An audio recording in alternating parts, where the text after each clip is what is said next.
குறிப்பாக வந்து கடந்த போன கிழமை நாங்கள் கொழும்பிலே திரு ஜெய்சங்கர் அவர்களுக்கு அவர்களுடைய சந்திப்புக்கு பிற்பாடு நாங்கள் பிற ஊடகங்களை சந்தித்த பொழுது வந்து அவர்கள் நீங்கள் அனைவரும் நாங்கள் தமிழ்நாட்டுக்கு மேற்கொண்ட விஜயம் சம்பந்தமாக கருத்துக்களை உத்தியோகபூர்வமாக தெரிவிக்க சொல்லி கேட்டிருந்தீர்கள். ஆனால் அதை நாங்கள் யாழ்ப்பாணத்தில் செய்வதாக வந்து நாங்கள் அறிவித்தபடியினால் வந்து அது சம்பந்தமாக இன்றைக்கு கொஞ்சம் காலம் தாமதித்தாலும் கூட நாங்கள் உத்தியோகபூர்வமாக ஊடகங்களுக்கு அந்த விஜயத்துக்கு பிற்பாடு அந்த விஜயம் சம்பந்தமாக உள்ள கருத்துக்களை பதிவு செய்யலாம் என்று நாங்கள் நினைக்கிறோம். அந்த வகையிலே உண்மையை சொன்னால் வந்து தமிழ் தேசிய மக்கள் முன்னணியை பொறுத்தவரையில் வந்து நாங்கள் தமிழ் தேசிய கூட்டமைப்பில் இருந்து நாங்கள் 2010ஆம் ஆண்டு விலகினதுக்கு பிறகு நாங்கள் தமிழ்நாட்டுக்கு சென்று அங்கு இருக்கக்கூடிய கட்சிகளோடும் தலைவர்களோடும் இங்கே இருக்கக்கூடிய மக்களுடைய அரசியல் அபிதானிகள் சம்பந்தமாக விசேஷமாக வந்து நாங்கள் ஒரு இனஅழிப்புக்கு உள்ளாக்கப்பட்டு அழிஞ்சு போய் இருந்தாலும் கூட எங்களுடைய மக்கள் தங்களுடைய அரசியல் அபிலாஷைகள் விசேஷமாக வந்து தமிழ் தேசத்துடைய இருப்பு சார்ந்த விஷயத்திலே மிக இறுக்கமாக இருக்கிறார்கள். அதை அவர்கள் எந்த காலத்திலும் கைவிட தயாரில்லை. அந்த வகையிலே வந்து ஒரு இனஅழிப்புக்கு உள்ளாக்கப்பட்ட மக்களாக இருந்தும் கூட கணிசமான இழப்புகள், ஆபத்துகள், அச்சுறுத்தல்கள் அது அனைத்தும் இருக்கும். நம்முடைய மக்கள் தமிழ் தேசத்துடைய அங்கீகாரம் என்ற விடயத்திலே வந்து விட்டுக் கொடுக்க போவதில்லை என்ற விடயத்தை தமிழ்நாட்டுக்கு கொண்டு சென்று அந்த அடிப்படையிலே வந்து தமிழ் மக்களுடைய தேச அங்கீகாரம் பெறுவதுதான் எங்களுடைய பிரதான நோக்கமாக இருக்குது. அதுதான் எங்களுடைய இலக்கு. அதில் இருந்து வேறு மாற்று இலக்குகள் எதுவுமே இருக்கவும் முடியாது. மாற்று இலக்குகள் எதுவுமே இருக்கவும் முடியாது. ஆனால் அந்த தமிழ் தேச அங்கீகாரம் என்றது நாட்டை பிரிக்காமல் பெறுவதாக இருந்தால் நாங்கள் சுயநிர்ணய உரிமையை முழுமையாக அனுபவிக்கக்கூடிய ஒரு கூட்டாட்சி சமஷ்டி ஆட்சி முறையை ஸ்ரீலங்கா அரசு அங்கீகரிக்க முடியும். அப்படி இல்லாவிட்டால் வந்து ஏற்கனவே 77ஆம் ஆண்டே நம்முடைய மக்கள் தெளிவாக ஒரு சர்வஜன வாக்கெடுப்பாக கருதி ஒரு ஆணையை வழங்கியிருக்கிறார்கள். அந்த ஆணைக்கு நேர்மையாகத்தான் தமிழகத்திலே இருக்கக்கூடிய அனைத்து தரப்புகளும் வந்து இன்றைக்கு குரல் கொடுத்து கொண்டிருக்கிறார்கள். ஆகவே தமிழ் தேசம் ஒன்றில் நாட்டை பிரிக்காமல் ஐக்கிய இலங்கைக்குள்ள வந்து அங்கீகரிக்கப்படணும். அப்படி இல்லாவிட்டால் வந்து ஏற்கனவே தமிழ் மக்கள் ஆணை வழங்கிய பிரகாரம் வந்து தமிழ் மக்களுக்காக வந்து தமிழகம் வந்து தொடர்ந்தும் குரல் கொடுக்கிறதுக்கு நாங்கள் எந்த விதத்திலையும் வந்து தடையாக இருக்க போவது இல்லை என்ற கருத்தை நாங்கள் கொண்டு சேர்க்க ஓடும் என்றதில் வந்து நாங்கள் தெளிவாக இருக்கிறோம். ஆனால் கூட்டமைப்பை விட்டு நாங்கள் வெளியேற இடத்திலே எங்கள் தொடர்பாக பரவலாக வந்து தவறான அபிப்பிராயங்கள் பரப்பப்பட்டிருந்த காரணத்தினாலும் வேறு வேறு பல தடைகள் காரணமாக நாங்கள் அந்த விஜயங்களை முழுமையாக நடத்த முடியாமல் இல்லை. தமிழ்நாட்டுக்கு சென்றிருக்கின்றோம். அங்கே இருக்கக்கூடிய ஒரு சில கட்சி தலைவர்களை நாங்கள் சந்திச்சிருக்கிறோம், சந்திப்பதை மேற்கொண்டிருக்கிறோம், சிவில் சமூக செயற்பாடுகளை சந்தித்திருக்கிறோம். ஆனால் முறையாக அதை நாங்கள் உத்தியோகபூர்வமாக அறிவிக்கக்கூடிய ஒரு நிலையிலே இல்லை. ஏனென்றால் உங்களுக்கு தெரியும், தமிழ்நாடு வந்து ஒரு பிராந்திய அரசு, அங்கு ஒரு அரசாங்கம் இருக்கின்றது. அரசாங்கத்திலே ஆட்சி செய்கின்ற தரப்புகள் இருக்கின்றார்கள். அரசாங்கம், எதிர்கட்சி, பிரதான எதிர்கட்சி, ஏனைய எதிர்கட்சி கட்சிகள் என்ற ஒரு அரசாங்கமே இருக்கின்ற ஒரு நிலையிலே அங்கு ஒரு புரோட்டோகால் இருக்கின்றது, முறை இருக்கின்றது. அந்த முறையை மீறினால் வந்து தேவையில்லாமல் வந்து எங்களுடைய சந்திப்புகளுக்கான வாய்ப்புகளும் வந்து குளம். அந்த வகையில் அந்த புரோட்டோகாலை சரியாக கடைபிடிப்பதாக இருந்தால் தமிழ்நாட்டுக்கு செல்லுகின்ற பொழுது வந்து நாங்கள் அந்த சந்திப்புகளை உத்தியோகபூர்வமாக வந்து நடத்துவதாக காட்டுவதாக இருந்தால் அந்த அந்த முறை வந்து முதலமைச்சர் அவர்களை முதல் சந்தித்து அதுக்கு பிற்பாடு எதிர்கட்சி தலைவரை சந்தித்து அதுக்கு பிற்பாடு தான் ஏனைய கட்சி தலைவர்களை சந்திப்போம். அன்றைக்கு இருந்த முதலமைச்சர்களை நாங்கள் சந்திக்கிறதுக்கு முயற்சிகள் எடுக்க அது கைகூடவில்லை. அந்த வகையில் தான் இந்த சந்திப்புகளை நாங்கள் பகிரங்கப்படுத்தாமல் நாங்கள் எங்களால் சந்திக்கக்கூடியவர்களை அமைதியாக சந்தித்து நாங்கள் வந்திருக்கோம். இந்த முறைதான் நாங்கள் பாராளுமன்றத்துக்கு அங்கீகரிக்கப்பட்ட ஒரு தரப்பாகவும் அதுக்கு மேலாக தமிழ் தேசிய பேரவை என்று நாங்கள் இணங்கியிருக்கின்ற இந்த சந்தர்ப்பத்திலே தமிழ் நாட்டிலே இருக்கக்கூடிய அரசியல் கட்சிகளோடும் இருக்கக்கூடிய தலைவர்களோடும் கூடின நெருக்கமான உறவுகளை ஏற்கனவே வைத்து கணிசமான அனுபவம் பெற்ற பங்காளிகள் எங்களோடு இந்த முறை சேர்ந்திருக்கிறார்கள். அந்த வகையில் குறிப்பாக தமிழ் தேசிய பசுமை இயக்கத்துடைய தலைவர் ஐங்கரநேசன் அவர்களும் தமிழ் தேசிய கட்சியினுடைய தலைவர் செயலாளர் ஸ்ரீகாந்தா மற்றது சிவாஜிலிங்கம் ஐயா அவர்களும் ஜனநாயக தமிழரசு கட்சியுடைய தலைவர் ஜனாதிபதி சங்கத்தினை கவராசா ஐயா அவர்களும் கணிசமான அனுபவம் பெற்ற ஒரு நிலையில அவர்களுடைய ஆலோசனைகளும் அவர்களுடைய நேரடி பங்கு ஊடாகும் இந்த கடந்த 2 கிழமைக்கு முன்பதாக நாங்கள் மேற்கொண்ட அந்த முயற்சிகள் வெற்றி பெற்றது. அந்த வகையில் அவர்களுக்கு நாங்கள் உண்மையிலே நன்றி சொல்லுவோம். குறிப்பாக ஐங்கரநேசன் அண்ணன் அவர்களுக்கு நாங்கள் விசேஷமாக நன்றி சொல்லணும். இந்த சந்திப்பினை வெற்றிகரமாக நடத்தி முடிப்பது. இந்த சந்திப்புகளிலே நாங்கள் சொன்ன விடயங்கள் உங்களுக்கு ஏற்கனவே தெரிஞ்சிருக்கும். ஏனென்றால் நாங்கள் ரகசியமாக எதையும் செய்யவில்லை. நாங்கள் சந்தித்த அனைவர் தொடர்பாக உங்களுக்கு விவரங்கள் ஏற்கனவே வெளிவந்திருக்கின்றது. அதே போன்று நாங்கள் வலியுறுத்தின விடயங்களும் எழுத்து மூலமாக ஒரு மகஜராக அவர்களுக்கு வழங்கி நாங்கள் அதிலே வெளிப்படுத்தியிருக்கோம். ஆகவே ரகசியமாக நாங்கள் இதை செய்யவில்லை. முக்கியமாக நாங்கள் வலியுறுத்தினது 2009ஆம் ஆண்டுக்கு பிற்பாடு போர் முடிவுக்கு வந்திருந்தாலும் கூட உயிர் இழப்புகள் நிப்பாட்டப்பட்டாலும் கூட அதற்கு பிற்பாடு தொடர்ந்தும் தமிழ் தேசத்துடைய இருப்பு அழிஞ்சு கொண்டுதான். தமிழ் தேசத்துடைய இன அழிப்பு நிப்பாட்டப்படவில்லை. தமிழ் தேசத்துடைய உயிர்கள், மனிதர்களுடைய உயிர்களுடைய அழிவு அந்த போருடைய முடிவு குறைச்சிருக்கு, இல்லாட்டி நிப்பாட்டிருக்கு. ஆனால் எங்களுடைய தேசத்துடைய அந்தஸ்து, இருப்பு, தேச அந்தஸ்தை வழங்குகின்ற தூண்கள் அனைத்துமே ஸ்ரீலங்கா அரசால அளிக்கப்பட்டு கொண்டு இருக்கின்றது. குடியேற்றங்கள் நடைபெறுகின்றன. எங்களுடைய கலாச்சார அடையாளங்கள் வடகிழக்கில் அளிக்கப்பட்டு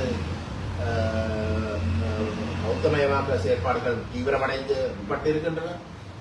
பொருளாதார ரீதியாக நாங்கள் 35 வருஷத்துக்கு போர் காரணமாக நாங்கள் பின்னிலையில் இருக்க அந்த மக்களுடைய பொருளாதாரத்தை எந்த விதத்திலையும் பாதுகாத்து வளர்க்கிறது எடுக்கிறதுக்கு எந்த விதமான செயற்பாடும் எடுக்காமல் மாறாக எங்களுடைய மக்களை 35 வருஷத்துக்கு பின்னிலையிலே இருக்கக்கூடிய மக்களை நாட்டினுடைய முன்னேறி இருக்கக்கூடிய மற்ற ஏனைய மக்களோட போட்டியிட சொன்னால் அவர்கள் கண்டுபிடிக்க முடியாத இடத்துக்கு தள்ளப்பட்டு அவர்கள் வாழ்க்கையே நடத்த முடியாத அளவுக்கு பொருளாதார ரீதியாக அவர்களுக்கு சுமையை ஏற்படுத்தி இருக்கின்றதுதான் யதார்த்தம். எங்களுடைய கல்வி திட்டமிட்ட வகையில மோசமடைஞ்சிருக்கின்றது. போர்காலத்தில் கூட நாங்கள் 3வது 4வது இடத்துல இருந்த வடகிழக்கு இன்றைக்கு கடைசி இடத்துல இருக்கு. போர் இல்லாத காலத்துல தான் நாங்கள் கடைசி இடத்துக்கலாம். போதைப் பொருள் என்றது மிக மோசம். போர்காலத்துல தமிழ்ல விடுதலை புலி இயக்கம் இருந்த காலத்துல போதைப் பொருளை பற்றி வந்து வடகிழக்குல வந்து ஒரு கதை கூட வேறாம். ஆனால் இன்றைக்கு ராணுவம் என்ன 1-2 அதாவது வந்து ஒரு ராணுவ சிப்பாய்க்கு வந்து ரெண்டு பிரஜைகள் ரேஷியோட வந்து வடகிழக்குல வந்து அவர்கள் ஆக்கிரமித்துக் கொண்டிருக்கிற இடத்துல வந்து போதைப் பொருள் வந்து உச்சத்துக்கு போயிருக்கு. ஆகவே எல்லாம் திட்டமிட்ட வகையில தான் நடக்கும்.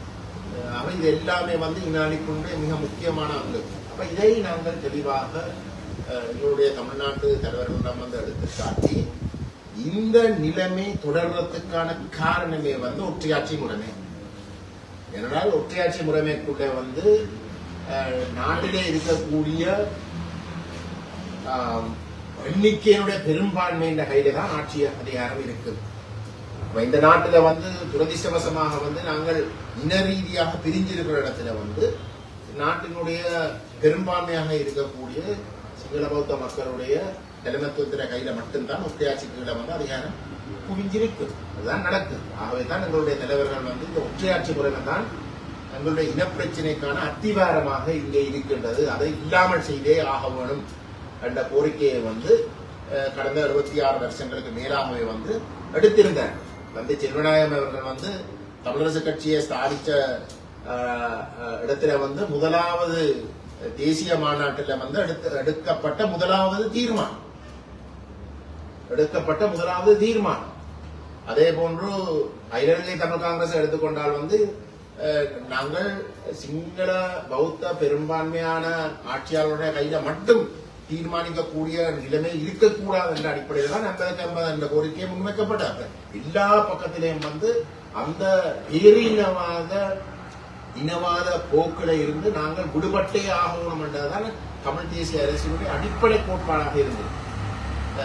ஆகவே இந்த ஒற்றையாட்சி தொடர விடுறது எங்களுடைய அழிவுக்கு நாங்களே இளங்கிறதுக்கு சமமான ஒரு விடயம் என்ற விடயத்தை நாங்கள் சுட்டிக்காட்டி, குறிப்பாக வந்து இந்திய இலங்கை ஒப்பந்தம் 87ஆம் ஆண்டு தமிழருடைய இனப்பிரச்சனைக்கு தீர்வு என்ற பெயரில் தான் செய்யப்பட்டது. அந்த இடத்துல வந்து மிக தெளிவாக அந்த ஒப்பந்தத்தில் சொல்லப்பட்டிருக்கிற தமிழ் மக்களுடைய அரசியல் அபிலாஷைகளும் நாட்டினுடைய ஏனையோருடைய அபிலாஷைகளும் போன்ற முழுமையாக வந்து அங்கீகரிக்கப்பட வேண்டும். ஆகவே அந்த அங்கீகாரம் வந்து தமிழ் மக்கள், தமிழ் கட்சிகள் ஏகமனதாக வந்து திம்பு மாநாட்டிலே வந்து வெளிப்படுத்தி இருக்கிற ஒரு நிலை. அதாவது நாங்கள் ஒரு தேசம், எங்களுக்கு வடகிழக்கு எங்களுடைய தாயக நிலப்பரப்பு, அந்த வகையில வந்து எங்களுடைய தேசத்திலே வந்து நாங்கள் சுயநிர்ணய உரிமையை முழுமையாக அனுபவிக்கிறதுக்குரிய ஒரு தனித்தமிழீழத்துக்கு மாற்றீடாக யோசனைகளை வந்து முன்வைக்க சொல்லி வந்து நாங்கள் கேட்டிருந்தோம். ஆகவே அந்த அடிப்படையில வந்து ஒற்றையாட்சி முறையை நீக்கி திம்பு கோட்பாடுகள் முழுமையாக பூர்த்தி அடையக்கூடிய வகையிலே ஒரு தீர்வு யோசனையை வந்து ஸ்ரீலங்கா அரசு முன்வைக்கின்ற பட்சத்தில் வந்து நாங்கள் அதை பரிசீலிக்க தயார் என்ற மனதாக வந்து எங்களுடைய அனைத்து கட்சிகளும் வந்து வலியுறுத்தி இருக்கிற ஒரு இடத்திலே இன்றைக்கு அவ்வகையான ஒரு தீர்வு அத்தியாவசியமாக இருக்கின்றது. நாங்கள் தொடர்ந்து அந்த தீர்வை உருவாக்குவதற்கு நாங்கள் தீவிரமாக செயல்படாவிட்டால் இப்போதைக்கு இருக்கிற ஒற்றையாட்சி தொடரும். அந்த ஒற்றையாட்சி தொடர்ந்தும் இருக்கிற வரைக்கும், அமுல்ல இருக்கிற வரைக்கும் வந்து எங்களுடைய அழிவை நாங்கள் தடுக்க முடியாது. ஆக எங்களுக்குத்தான் பாதிக்கப்பட்ட மக்களுடைய வகையில ஒரு இனப்பிரச்சனைக்கு தீர்வு தேவைப்படுகின்ற ஒரு மக்களுடைய வகையில வந்து எங்களுக்குத்தான் அந்த தீர்வு கூட வேண்டும். அந்த வகையில வந்து தமிழ்நாடு இதை முழங்கிக் கொண்டு அந்த அழுத்தங்களை பிரயோகிக்க வேண்டும். தமிழ் தேசம் அங்கீகரிக்கப்படுகின்ற தமிழ் தேசத்துடைய தனித்துவமான இறைமையின் அடிப்படையிலே சுயநிர்ணயத்தை முழுமையாக அனுபவிக்கக்கூடிய ஒரு கூட்டாட்சி முறை தமிழ்நாட்டு தலைவர்கள் வந்து வலியுறுத்த வேண்டும். அது அவசரமாக எங்களுக்கு தேவை. ஏனென்றால் அரசாங்கம் ஒரு புதிய அரசியலமைப்பு கொண்டு வர போறதாக வந்து தங்களுடைய தேர்தல் விஞ்ஞாபனத்திலே வந்து உத்தியோகபூர்வமாக அறிவிச்சிருக்கிற ஒரு நிலையிலே அதுக்கு பிறகு இந்த ஒரு வருஷ காலப்பகுதிக்குள்ள வந்து பல தலைவர் தாங்கள் அதை நிச்சயமாக ஒரு புதிய அரசியலமைப்பை கொண்டு வந்து நிறைவேற்றுவார்கள் என்று பல தடவைகள் வந்து பல இடங்களுக்கு பல தரப்புகளுக்கு வந்து வாக்குறுதி வழங்கி இருக்கிற ஒரு நிலையிலே நாங்கள் எங்களுக்கு தேவைப்படுற விஷயத்தை வந்து இந்த நேரத்தில் வந்து திட்டவட்டமாக முன்வைத்து அழுத்தம் கொடுத்தால் மட்டும்தான் நாங்கள் ஏற்றுக்கொள்ளக்கூடிய ஒரு விடயமாக இந்த அரசியலமைப்பு இருக்கு.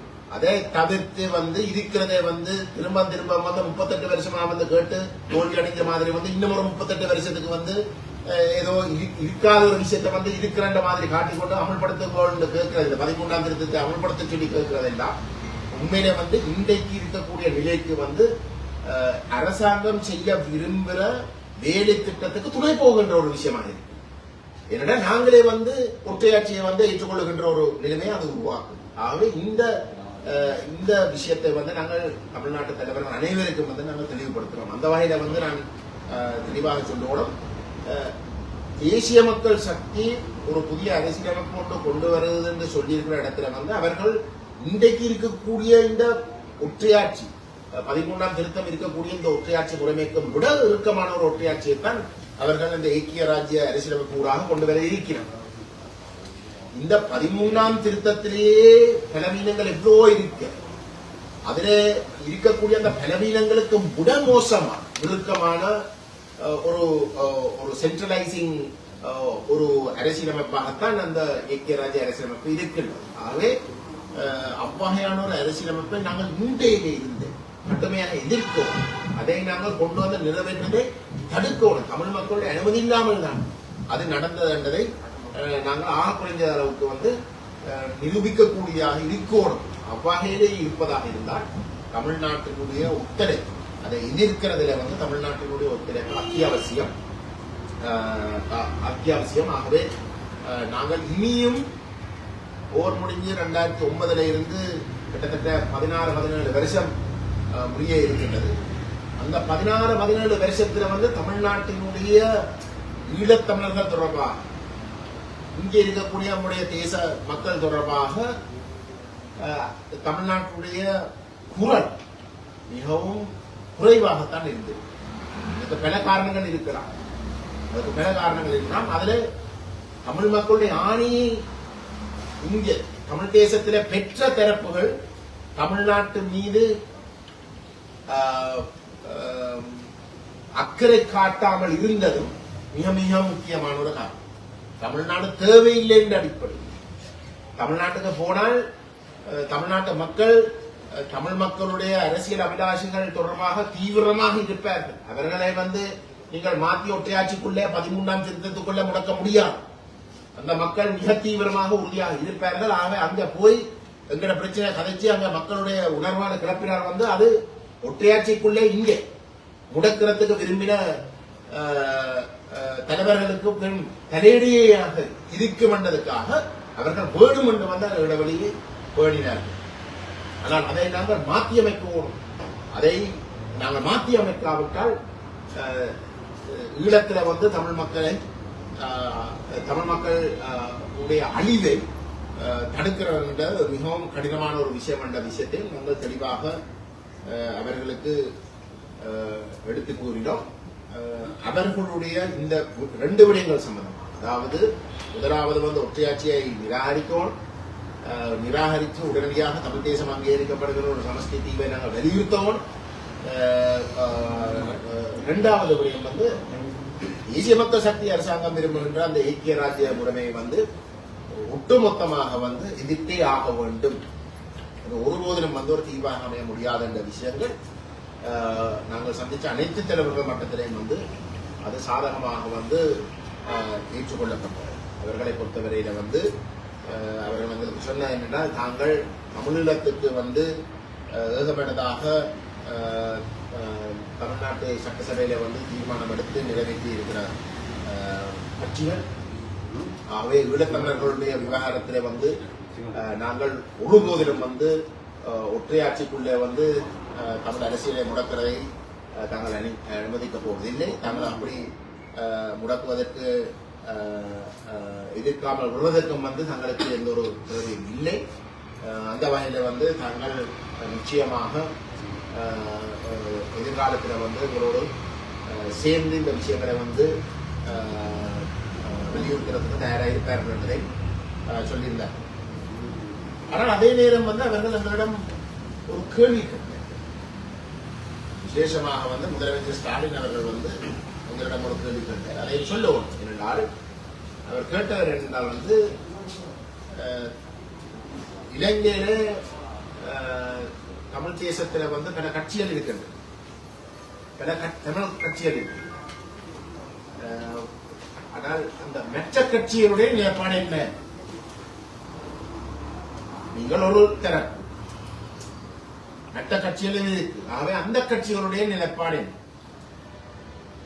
அதே வந்து நீங்கள் சொல்றபடி வந்து ஒற்றையாட்சியை நிராகரித்து தமிழ் தேசம் அங்கீகரிக்கப்படுகின்ற ஒரு சமஷ்டி தீர்வுக்கு அவர்கள் இணங்குவார்களா அல்லது தெளிவாக. அப்பொழுது நாங்கள் அவர்களுக்கு சொன்ன விஷயம் என்றால், தமிழ் மக்கள் வந்து அவர்களுக்கு ஆணை கொடுத்தது வந்து ஒற்றையாட்சியை நிராகரிப்பதற்கும் சமஷ்டி தமிழ் தேசம் அங்கீகரிக்கப்படுகின்ற சமஷ்டி தீர்வுக்காக மட்டும். ஆனால் அவர்கள் தேர்தல் காலத்தில் வந்து தமிழ் மக்கள்கிட்ட போய் வாக்கை கேட்டது அந்த அடிப்படை. ஆகவே அவர்கள் இன்றைக்கு தமிழ்நாட்டுக்கு வந்தால் அந்த ஆணையை வலியுறுத்தாமல் அவர்கள் வேறு எதையும் வலியுறுத்தினதாக இருந்தால் அது அந்த மக்களுக்கு, அந்த மக்கள் வழங்கின ஆணைக்கு செய்கின்ற ஒரு மாபெரும் துரோகம். எங்களை பொறுத்தவரையில வந்து நாங்கள் ஆணையை வச்சுதான் பார்க்கணும். தேர்தலில் வந்து மக்கள்கிட்ட போய் அவர்கள் என்னத்தை கேட்டார்கள் என்றதை வச்சுதான் நாங்கள் பார்க்கணும். அந்த வகையில வந்து அந்த அனைத்து கட்சிகள், குறிப்பாக தமிழரசு கட்சியும் ஜனநாயக தமிழ் தேசிய கூட்டணியும் நாங்கள் சொல்லுகின்ற ஒற்றையாட்சியை அடியோட நிராகரிப்பு. ஒற்றையாட்சி முறைக்கு தமிழ் அரசியல்ல அறவே இடமில்லை என்ற நிலைப்பாட்டுக்கும், தீர்வு என்ற விஷயத்தில் வந்து தமிழ் தேசம் அங்கீகரிக்கப்படுகின்ற ஒரு சமஷ்டி தீர்வு என்ற விடயத்துக்கும் அவர்கள் எந்த விதத்திலும் வந்து தடையாக இருக்க முடியாது. அப்படி இருந்தால் அவர்கள் அம்பலப்படுவார்கள் என்ற கருத்தை நாங்கள் தெளிவாக சொல்லியிருந்தோம். மூன்றாவது விடயமாக நாங்கள்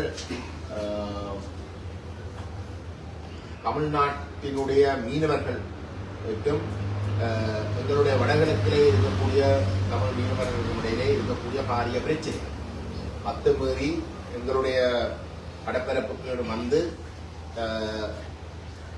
அவர்கள் சட்டவிரோதமாக இங்கே தடை செய்யப்பட்ட மீன்பிடி முறைகளை பயன்படுத்தி எங்களுடைய மீனவர்களுடைய வாழ்வாதாரத்தை கிட்டத்தட்ட அழிக்கிற அளவுக்கு அந்த நிலைமையால் இருப்பது வந்து ஏற்றுக்கொள்ளப்பட முடியாத ஒரு விஷயம். அதால வந்து தமிழ் தேசத்திலே இருக்கக்கூடிய எங்களுடைய மீனவர்கள் வந்து பல மோசமாக பாதிக்கப்பட்டு அழிக்கப்படுகிறார்கள். அதே நேரம் தமிழ்நாட்டு மீனவர்களும் வந்து இங்க வந்து ஸ்ரீலங்காவுடைய காவல்துறையினர் தேவைப்படுகின்ற நேரத்திலே கொஞ்சம் பேரை வந்து பிடிச்சு அவர்களுடைய வாழ்வாதாரம் வந்து பாதிக்கப்படுகிறது. ரெண்டு பக்கத்திலேயும் வந்து பாதிக்கப்படுறவர்கள் தமிழர். ஆகவே இது அனுமதிக்க கூடாது. அது விசேஷமாக வந்து எங்களுடைய ஈழத்தமிழர்களுடைய மீனவர்கள் ஏற்கனவே குறிப்பிட்டதை போல வந்து போர்க்காலத்தில் வந்து தொழில் செய்யறதுக்கு முழுமையான தடை விதிக்கப்பட்டிருந்தது. அப்ப போருக்கு பிறகுதான் தாங்கள் தலை தூக்குறதுக்கு ஒரு முயற்சி எடுத்துக்கொண்டிருந்தார்கள். அப்பாயான ஒரு நிலையில தான் இந்த தமிழ்நாட்டு மீனவர்களுடைய அத்துமீறின வருகை இருக்கின்றது.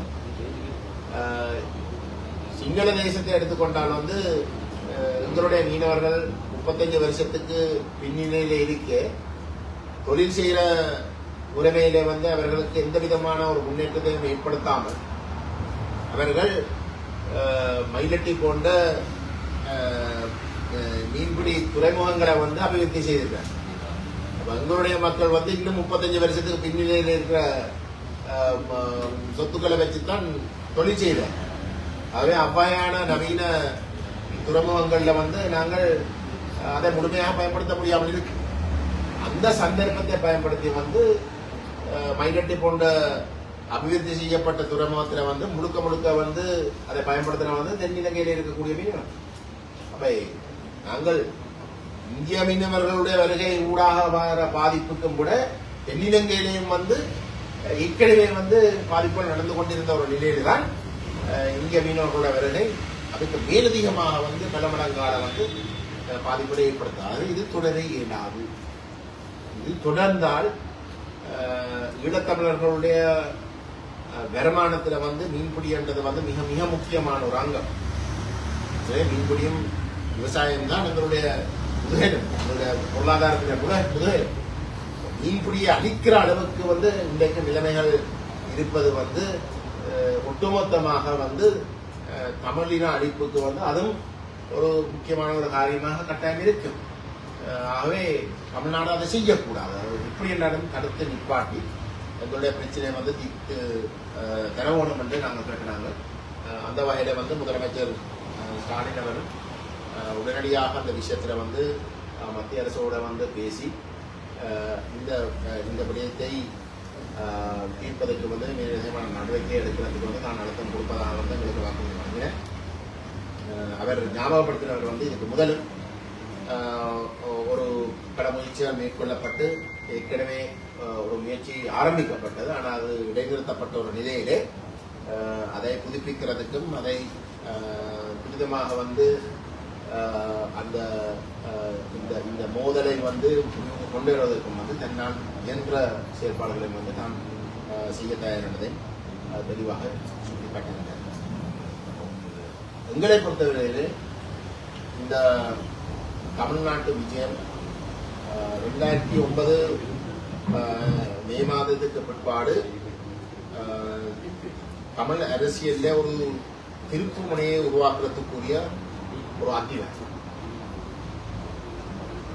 ஏனென்றால் நாங்கள் அங்க சென்று சந்திச்ச அனைவர் எப்படி 2009 ஆண்டுக்கு முன்பு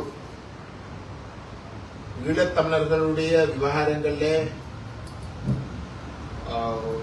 உணர்வு பூர்வமாகவும் மிகவும் உறுதியாகவும் ஒரு நிபந்தனை இல்லாத பூரண ஆதரவு வழங்குவதற்கு தயாராக இருந்தவர்களோ அதே நிலையிலே தான் அந்த கட்சிகளுடைய தலைவர்களும் அந்த மக்களும் இருக்கிறார்கள் என்றதில் வந்து எங்களுக்கு ஒரு துளி கூட வந்து சந்தேகம் கிடையாது. இதுல மிக கவலைக்குரிய ஒரு விஷயம் வந்து நாங்கள் தமிழ்நாட்டு மக்களை அரவணைக்காமல் இல்லை. அந்த இடைவெளியை திட்டமிட்டு இங்கே ஈழத்தமிழர்களாலே தெரிவு செய்யப்பட்ட தலைவர் கடந்த காலங்களிலே அந்த இடைவெளியை விரும்பி உருவாக்கும். அதுதான் எங்களுடைய மிக மோசமான துரதிர்ஷ்டம். ஆகவே அந்த நிலைமையை நாங்கள் தொடர்ந்தும் அனுமதிக்க முடியாது. 7 கோடி தமிழ் மக்கள் ஒரு 20 கிலோமீட்டர் தூரத்தில் இருக்க இங்கே வடகிழக்கிலே வந்து போருக்கு பிற்பாடு எங்களுடைய தேச அழிப்பு தீவிரப்படுத்தப்பட்டிருக்க அந்த 7 கோடி மக்கள் நமக்கு பாதுகாப்பு கவசமாக இருக்கக்கூடிய ஒரு சந்தர்ப்பத்திலே அவர்களுடைய அந்த பாதுகாப்பை நாங்கள் பேணாமல் இருப்பது அடிமுட்டாள். ஆகவேதான் நாங்கள் இதுக்கு முதல் எடுத்த கடமுயற்சிகள் வெற்றி அளிக்காத ஒரு நிலையிலே இன்றைக்கு அந்த முயற்சிகள் வெற்றி அடைந்திருக்கிறதாக இருந்தால் அதுக்கும் ஒரு காரணம். உங்களை பொறுத்தவரையில வந்து எங்களுடைய தேசத்துடைய இருப்புக்காக எத்தனையோ தியாகங்கள் எங்களுடைய மக்கள் செய்திருக்கிறார்கள். அந்த தியாகங்கள் வீண் போகாது. ஏதோ ஒரு இடத்துல வந்து அந்த இயற்கை அந்த தியாகங்களுடைய பொருளை அடைவதற்கு நிச்சயமாக வந்து சந்தர்ப்பங்களை ஏற்படுத்தி கொடுக்கும். அதனுடைய ஒரு ஆரம்ப புள்ளியாகத்தான் நாங்கள் இந்த தமிழ்நாட்டு விஜயத்தை நாங்கள் பார்க்கிறோம். அந்த வகையிலே எந்த அளவுக்கு உங்களுடைய பக்கத்தில் வந்து நாங்கள் ஐங்கரநேசன் அண்ணனுக்கு குறிப்பாக வந்து நாங்கள் நன்றி சொல்லுவோம். அதே போன்று வந்து தமிழ்நாட்டிலே இந்த சந்திப்புடைய உத்தியோகபூர்வமாக இந்த அளவுக்கு வெற்றிகரமாக நடைபெறுவதற்கு திரு திருமாவளவன் அண்ணன் அவர்களுக்கும் நாங்கள் குறிப்பாக நன்றி சொல்லுவோம். ஏனென்றால் முதலமைச்சர் அவர்களோடு நடக்க வேண்டிய சந்திப்பை அவருடைய நேரடி தலைவீட்டால் தான் நாங்கள் உறுதிப்படுத்தினோம். அந்த சந்திப்பு நடைபெறக்கூடியதாக இருந்த காரணமாகத்தான் நாங்கள் ஏனைய தலைவர்களோடு நடத்தின சந்திப்போடையும் நாங்கள் பகிரங்கப்படுத்தக்கூடியதாக இருந்தோம். ஏனென்றால் நாங்கள் கட்சி வேதங்களுக்கு அப்பாலே தமிழ்நாட்டிலே இருக்கக்கூடிய அரசியலுக்குள்ளே நாங்கள் நுழைஞ்சு அதுக்குள்ளே சிக்கப்படாமல் நாங்கள் அனைத்து தரப்பிலையும் சந்திக்கக்கூடிய வாய்ப்பை அதை ஏற்படுத்தும். இந்த வகையில் நாங்கள் குறிப்பாக வெங்கடேசன் அவர்களுக்கும் திரு திருமாவளவன் அவர்களுக்கும் நாங்கள் நன்றி சொல்ல வேண்டும். சுவிட்சர்லாந்துல வீடு வாங்க போறீங்க, இல்ல ஆல்ரெடி உங்களுக்கு அங்க வீடு இருக்குன்னா இந்த வீடியோ உங்களுக்காக தான். ஸோ ஸ்கிப் பண்ணாம ஃபுல்லா பாருங்க. ஒரு மனிதனுக்கு வீடு அப்படிங்கிறது ரொம்பவே அத்தியாவசிய தேவை. அத்தியாவசிய தேவைகள்ல முக்கியமான பங்கு வகிக்கிறதே இந்த வீடு தான். ஸோ அப்படி வீடு வாங்குறது விற்கிறது இது சம்பந்தமா உங்களுக்கு இருக்கிற நிறைய ப்ராப்ளத்துக்கு சொல்யூஷன் தர ஒரே இடம் தான் உங்கள் செல்வாசக். Your future our vision. இப்போ சுவிட்சர்லாந்துல வீட்டோட வட்டி விகிதத்துல நல்ல மாற்றம் வந்திருக்கு, நிறைய குறைஞ்சிருக்கு. ஸோ நீங்க ஏதாவது அக்ரிமெண்ட் போட்டு வச்சிருக்கீங்கன்னா இப்பவே அதை ரெனிவல் பண்ணி மாற்றி வச்சுக்கிட்டீங்கன்னா உங்களுக்கு நிறைய ப்ராஃபிட்ஸ் இருக்கும். ஸோ இது சம்பந்தமா உங்களுக்கு ஏதாவது அப்டேட்ஸ் வேணும், இந்த மாற்றத்துல உங்களுக்கு ஏதாவது டவுட் இருக்கு அப்படின்னா மறக்காம ஸ்கிரீன்ல தெரிய நம்பர் கால் பண்ணுங்க. சுவிட்சர்லாந்துல நீங்க வீடு வாங்கணும் இல்ல வீடு விற்கணும் அந்த மாதிரி ஏதாவது உங்களுக்கு தேவைகள் இருந்தா மறக்காம எங்களை காண்டாக்ட் பண்ணுங்க. உங்களோட எல்லா தேவைகளையும் உங்க ஃபேமிலியில ஒரு மெம்பரா இருந்து நாங்க பார்த்து பண்ணி கொடுப்போம். இது உங்கள் செல்வாசக். இச்செய்திகளுக்கு பிரதான அனுசரணை செல்வாசோக் இமோபிலியன், சுவிஸ் நாட்டில் முன்னணி நிறுவனம். தொடர்புகளுக்கு 07951464228. வீடு வாங்க, வீடு கட்ட, வீடு திருத்த மற்றும் வீட்டு கடன். Your future our vision. இது போன்ற மேலும் பல முக்கிய சுவாரஸ்யமான செய்திகளை அறிந்து கொள்ள லங்காஃபோ யூடியூப் சேனலை சப்ஸ்கிரைப் பண்ணுங்கள். எமது செய்திகள் உடனடியாக கிடைக்க பெல் பட்டனை அழுத்துங்கள். அத்தோடு எமது செய்திகளை மற்றவர்களும் பார்வையிட ஷேர் செய்யுங்கள். நன்றி.